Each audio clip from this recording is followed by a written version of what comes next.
Hello, स्वागत छ इलामको चिया बगानबाट। आज म धेरै दिनपछि फेरि यहाँनिर एउटा इलामको चिया बगानमा आइपुगेँ। इलामको चिया बगान हेर न कति सुन्दर छ। मौसम पनि एकदमै सुहानो छ, यतिखेर कुहिरो पनि लागेको छैन, घाम पनि लागेको छैन र मौसम एकदम राम्रो छ। अनि त्यसले गर्दा फोटो खिच्नको लागि एकदमै सुहाउँदो छ। अनि यो एकदम राम्रो रमाइलो सुन्दर ठाउँ छ। यो चाहिँ कन्यामभन्दा उत्तिरपट्टिको डाँडा बाट मैले यो भिडियो बनाइराखेको छु। हेर्नुहोस् न कति सुन्दर छ, यहाँबाट देखाउँछु। यहाँबाट पारी यो पर देखेको यो हरियो डाँडा, यो डाँडा पनि सायद इन्डियाको नै भाग पर्छ जस्तो लाग्छ। त्यहाँदेखि पर एउटा बजारहरू देखिराखेको छ, यो सबै इन्डियाको भागहरू हो। यहाँ इन्डियाको सिम पनि अथवा इन्डियाको नेटवर्क पनि यहाँनिर काम गरिराखेको हुन्छ। इन्डियाको सिम छ भने यहाँबाट काम गर्छ। र यहाँ पर डाँडामा मलाई लाग्छ एउटा के छ, यहाँ बन्जी जम्प छ कि के छ यहाँनिर एउटा डाँडामा। पछाडि डाँडामा के देखिरहेको छ, यहाँनिर के छ भने राम्रो सुन्दर ठाउँ छ यो। नेपालमा हामीले नेपालको स्विजरल्यान्ड भनेर पनि हामीले भन्दा केही फरक ठाउँहरू र यो सुन्दरतालाई हेर्दाखेरि चिया बगान, यहाँनिर एकदमै चिया बगान, तल चियाहरू पनि टिपिराखेको आमा दिदीबहिनीहरू म देखिराखेको छु। यसलाई म जुम गरेर देखाउँछु। यसलाई जुम गरेर हेर्दाखेरि यहाँ त्यो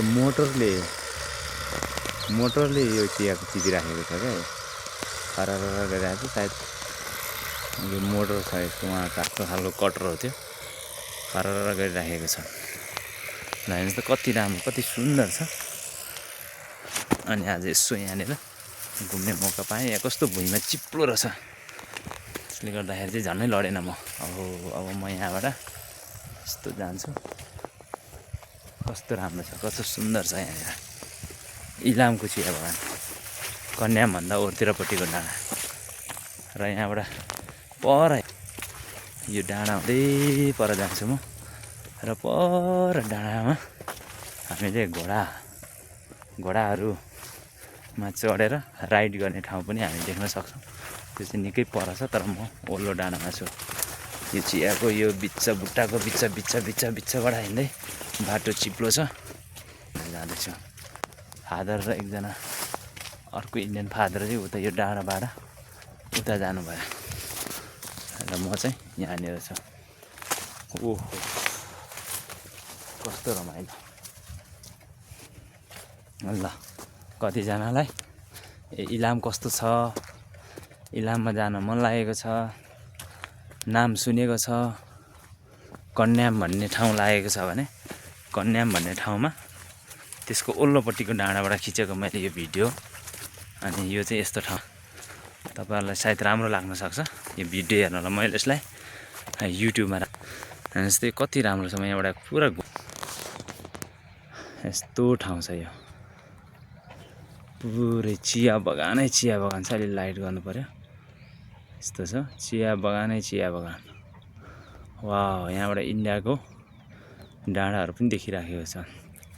डाँडाको तलतिरपट्टि यो टावरको उतापट्टि देखेको तराई चाहिँ यो चाहिँ सिलगढी साइड पनि हुनुपर्छ, यस्तो ठाउँ छ। ओहो, अनि यो साइडबाट हामी झापातिर देख्न सक्छौँ।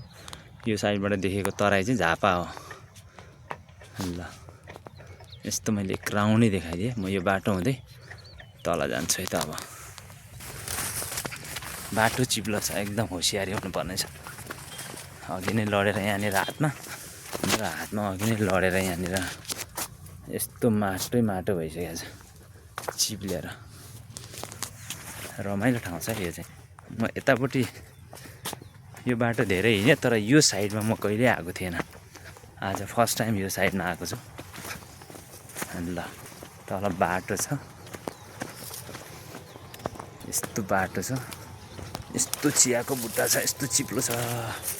अब म यताबाट मेरो गाडी पारी छ, पारी रोडमा छ, कसरी जाने भन्ने भयो कि। है त म मेरो गाडी भएको ठाउँमा जाँदैछु। यस्तो बाटोबाट यो चियाको बुट्टाबाट चिया बगानको डाँडा म यताबाट आएँ होइन। कस्तो राम्रो ल